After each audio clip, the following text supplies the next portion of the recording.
Today we're going to talk about how to eat to beat diabetes and the 5 foods you should add to your plate if you are struggling with diabetes. First food is avocado. Now, avocado actually is really great for gut health because it is loaded with dietary fiber. And the dietary fiber from avocados feeds your healthy gut microbiome.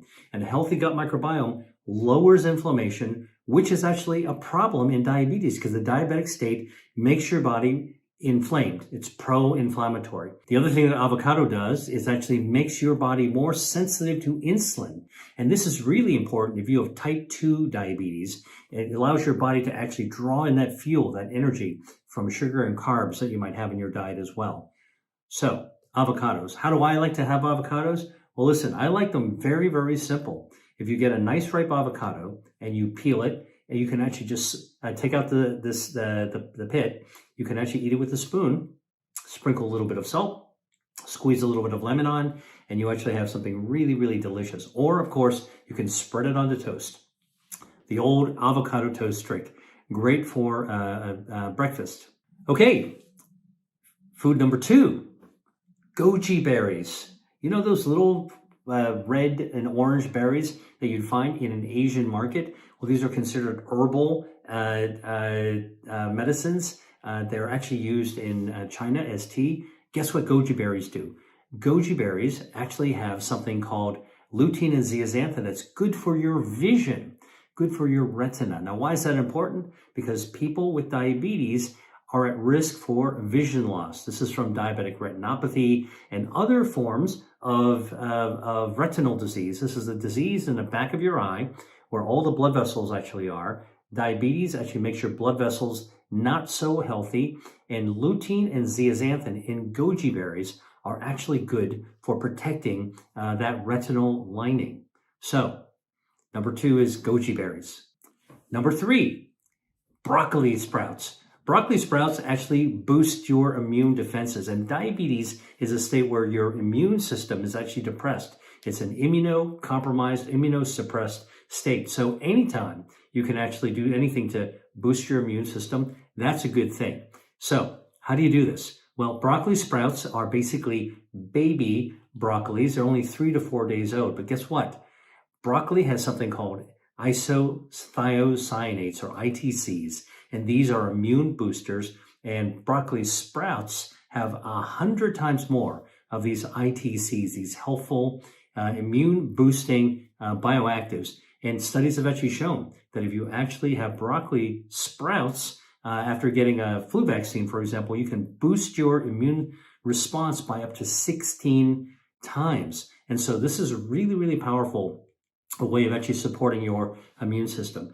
I like to actually use broccoli sprouts right onto a salad, sprinkle some on. It's a great way to actually do it. But if you actually don't want to deal with the sprouts, you can just throw them into a blender and make a smoothie out of them. Add them to whatever smoothie you're going to actually have. You're going to actually make it more immune potent.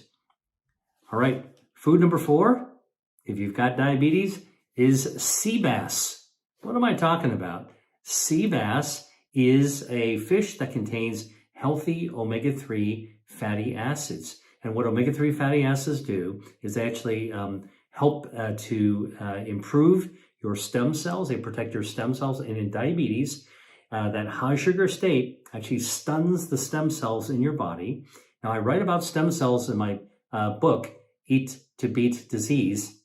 And I talk all about how diabetes can actually compromise your stem cells. You need those stem cells to regenerate your heart, your blood vessels, all of your organs, and diabetes suppresses it. Eating sea bass with omega-3 fatty acids actually protects those stem cells, which can be really important for healing if you've got diabetes.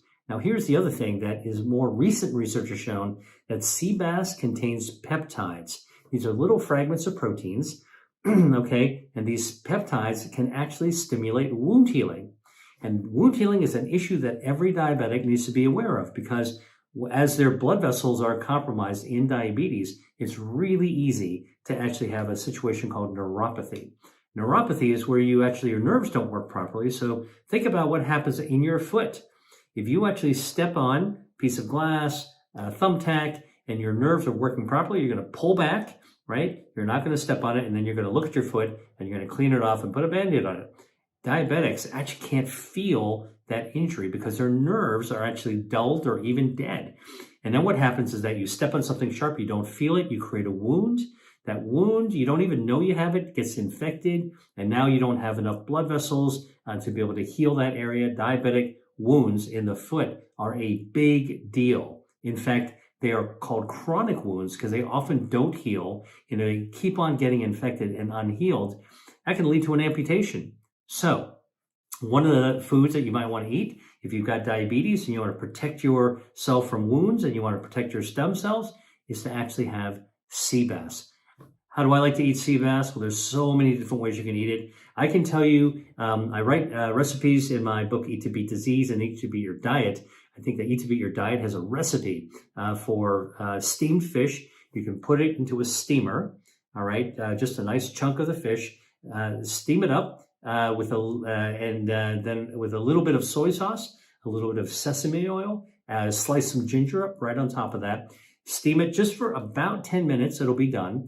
And then you can put some soy sauce on top of it and even some really hot smoking oil. Pour it on top of that. Garnish with some chopped scallions as well as a little bit more soy sauce. That is a way in order to be able to create nice sea bass. You can also pan saute it. You can grill it. Lots of different ways to enjoy sea bass. Just go and Google it and find out sea bass, a recipe, and watch a video having somebody show you how to actually have this healthy fish to put on your plate if you've got diabetes.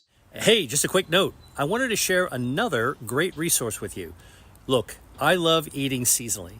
When foods are in season, they taste fresher, their flavors are better, and they have, more importantly, more bioactives that help your body activate your health defenses. So they're better for you as well.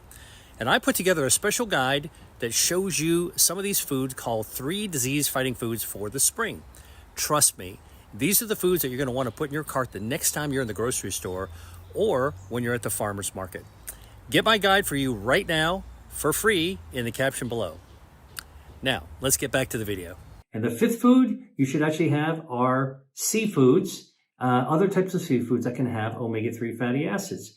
Now, obviously, you can actually have mackerel and anchovies, salmon. Those will have the omega-3s, but I bet you didn't know that clams and mussels and oysters, which many, many people love, also have omega-3 fatty acids. So, and again, those omega-3s protect your stem cells, and they actually promote healing, and they actually help level off your blood lipids and lower inflammation as well. Again, these are all issues that you want to think about countering if you have diabetes. Okay, so what's my favorite way of actually cooking clams or mussels? You know what I do? I actually take a kettle, or I take a pan, put a little bit of olive oil, if you want to chop up a little bit of garlic, and just put clams right in there, or mussels, and get the oil nice and hot, okay? And then you'll start cooking the clams or the mussels, and as you sort of get the pot super hot, or pan, you put a lid on it, and just sit back, all right? And the juice inside the clam or the mussel will actually boil and pop open the clam or mussel when it's actually finished cooking and release all those juices. You want to throw a little dash of white wine in there. That's another little delicious trick. And now you've got freshly opened, freshly cooked clams and mussels. Another way of actually getting very, very important marine omega-3 fatty acids. And that's it. I hope you enjoyed watching this video. Thanks for tuning in.